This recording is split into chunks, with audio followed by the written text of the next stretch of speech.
my name is Kerry Coleman. I'm the bartender here at Red Square inside the Mandalay Bay on the famous Las Vegas Strip. Today we're going to learn how to make a cocktail using strawberry vodka. I chose to make a strawberry cheesecake. Start off, you get a tin. We're going to make that in a martini glass. I like to use Stoli strawberry. I'm going to pour a little 2-ounce portion of that. We have strawberry puree. We're going to use a 2-ounce portion of that. And we top it with a 1-ounce serving of half and half.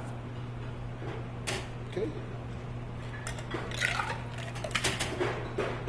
Alrighty.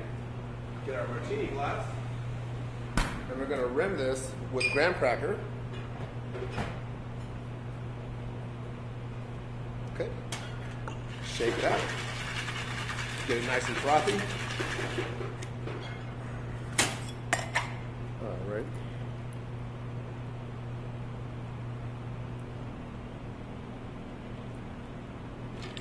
And there you have it.